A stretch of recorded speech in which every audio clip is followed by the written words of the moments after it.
हम देखेंगे कैरो गरीब बाप ने दहेज पूरा नहीं दिया तो ससुराल वाले बेटी को छोड़कर बारात वापस ले गए। किस प्रकार एक गरीब बाप की बेटी सुहागन नहीं बन पाई, वो भी छोटी से दहेज के कारण। मित्रों, वीडियो अच्छा लगे तो वीडियो को लाइक और अपना चैनल वॉइस मर्ज स्टोरी को सब्सक्राइब करना न भूले।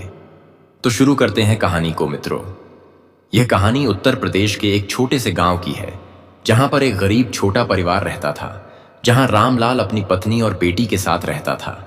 धीरे धीरे समय बीतता गया और रामलाल की पुत्री बड़ी हो गई थी। रामलाल की बेटी का नाम गौरी था। अब गौरी शादी करने वाली हो गई थी। रामलाल अपनी बेटी गौरी की शादी की तैयारियों में लगा हुआ था। रामलाल एक गरीब किसान था, जिसने अपने खून पसीने की कमाई से बेटी की शादी के लिए पैसे एक कर जोड़े थे। उसकी इच्छा थी कि वह अपनी बेटी को अच्छे घर में ब्याह कर भेजे, लेकिन उसकी आर्थिक स्थिति उतनी अच्छी नहीं होती है जिससे उसे ज्यादा दहेज देने की अनुमति नहीं देती थी। रामलाल अपनी बेटी गौरी की शादी के लिए अपने से अच्छे घर में शादी के लिए रवि नाम के एक लड़के से तय कर दी हुई थी, जो एक अच्छे परिवार से था।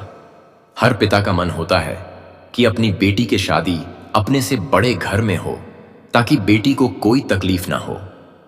शादी की तारीख नजदीक आते ही रामलाल ने जितना हो सका दहेज में देने के लिए तैयारी कर ली। सामान्य गहने, कुछ जरूरी कपड़े और घर के लिए बर्तन।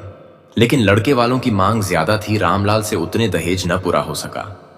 शादी से पहले रामलाल ने बोला अपने समधी से कि समधी जी, मैं शादी दिन आपका पूरा दहेज दे दूंगा, कैसे भी करके। मित्रों, शादी के दिन का कड़वा सच सुनकर आप भी हैरान हो जाओगे। दरअसल मित्रों, शादी वाले दिन जब बारात रामलाल के दरवाजे पर पहुंची तो वहां खुशियों का माहौल था।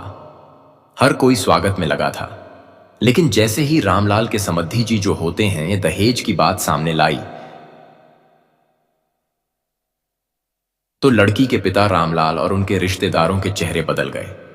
रामलाल के जो समधी होते हैं वो कहते हैं गौरी के पिता रामलाल से कि समधी जी, हमने कहा था कि हमें एक नई बाइक और RS2 लाख नकद चाहिए। ये कैसे, ये सब कहां है? लड़के के पिता ने गुस्से से पूछा। गौरी के पिता रामलाल ने हाथ जोड़कर कहा रवि के पिता से कि समधी जी, मैंने अपनी हैसियत के हिसाब से सब कुछ जुटाया हूं। थोड़ी बहुत कमी रह गई है, वो मैं शादी के बाद पूरा कर दूंगा। मैं हाथ जोड़कर माफी चाहता हूं। कृपया मेरी बेटी की शादी मत तोड़िए। लेकिन लालची ससुराल वालों को दया नहीं आई और रवि के पिता ने बोला दहेज नहीं मिलेगा तो मैं अपने बेटे की शादी नहीं करूंगा। इताना कहने लगते हैं तो रामलाल अपनी पुत्री गौरी के लिए अपने सर की पगड़ी उतार कर अपने समधी रवि के पिता के पैरों में गिर जाते हैं और फुट फुट कर रोने लगते हैं अपने बेटी की शादी के लिए। लेकिन फिर भी रामलाल के समधी रवि के पिता नहीं मानते हैं और सभी बारात में आए हुए लोगों से बोलते हैं कि चलो, यहां से दहेज नहीं देंगे तो हम अपने बेटे रवि की शादी नहीं करेंगे।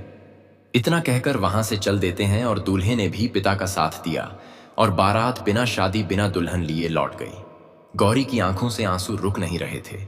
उसने सपने में भी नहीं सोचा था कि जिस घर को वह अपना मान चुकी थी वही उसे अपनाने से इनकार कर देगा, और वह भी दहेज के लिए।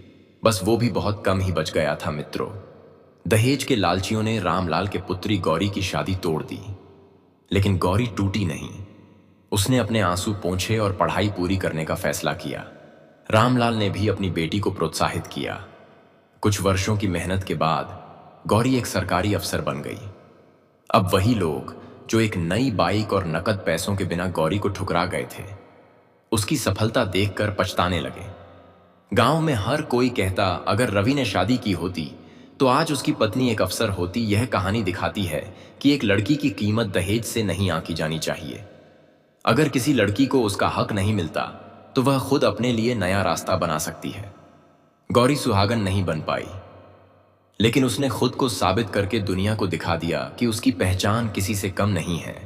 और वीडियो कैसी लगी अपनी राय कमेंट में जरूर दे मित्रों।